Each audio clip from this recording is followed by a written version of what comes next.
wanted to go. Prabhupada wanted to leave Vrindavan and go to America. Banamali Kaviraj said, please don't let him go now. His condition is improving, the medicine is working, his condition is improving. Then when his body becomes a little stronger, by the time the winter will set in, then I will give him Makaradhaj, a kind of Ayurvedic tonic that he said will build up Prabhupada's health. I told Tamal Krishna Maharaj that Banamali Kaviraj suggested. Tamal Krishna Maharaj said, look, when Prabhupada wants something, it's very difficult to make him change his mind. So he wanted to go, so.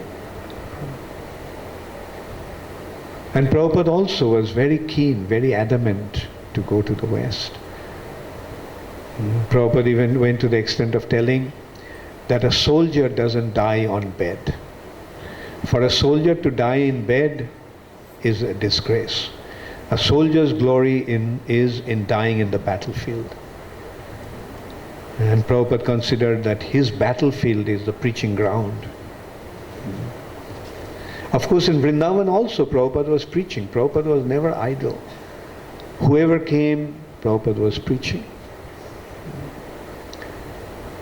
Sometimes one day I told Prabhupada, some very important person came to see Srila Prabhupada. His name is Jayadayal Dalmia. This Dalmia family is a very big industrial family, just like the Birlas are famous.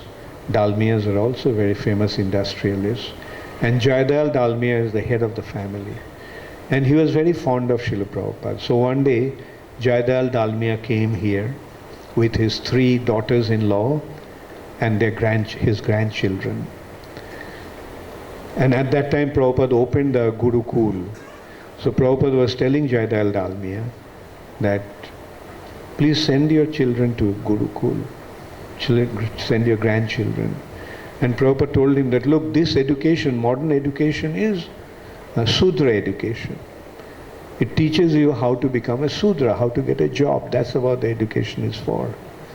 But your children, your grandchildren don't need to get a job.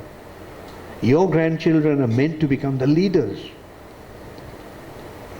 They are not meant to be Sudras, they are meant to be the leaders of the society.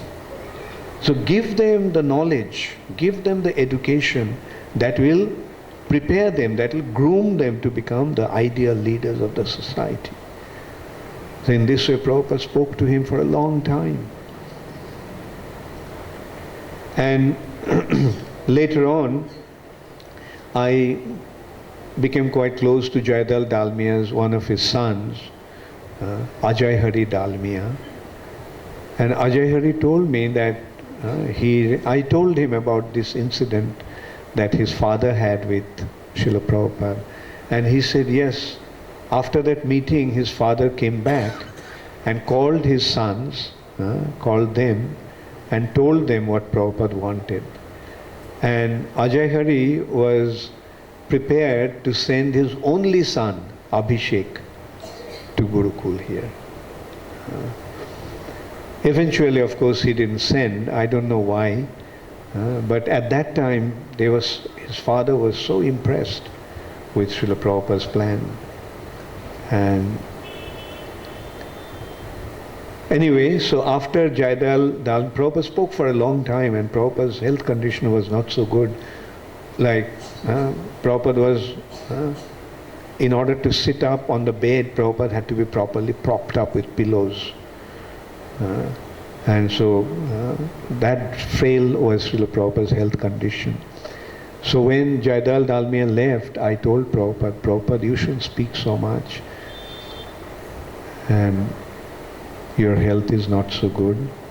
You should not exert yourself. And Prabhupada said, no. Preaching gives me life. By preaching, I do not become exhausted. By preaching, I get rejuvenated. And that is Srila Prabhupada. Anyway, Prabhupada wanted to leave. Prabhupada's plan actually was to go to London, From London go to New York, then to Gita Nagari, then to Los Angeles, and then to Hawaii. And in Hawaii, Prabhupada wanted to stay and translate Bhagavad Gita. Srimad Bhagavatam. At that time, Prabhupada already was working on the 10th canto. So this was Prabhupada's plan. But when Srila Prabhupada went to London, his health condition deteriorated quite drastically. And Prabhupada had to cancel his program and come back to India. So when Prabhupada came back, his health condition became extremely frail. Banamali Kaviraj came, started to treat him. And then Banamali Kaviraj told me that my medicine is not working. So what's the point in treating? So he stopped treatment. So anyway, this is how Srila Prabhupada came to Vrindavan. Prabhupada used to say that Vrindavan is his home. The Vrindavan is the place of his worship. Bombay is the place of his work. Mayapur is his home. And Vrindavan is the place of his worship. And in Vrindavan, worshipping Krishna Balaram and Radha Shyam Sundar and Gaur Nitai, Prabhupada left this planet on 14th November 1977.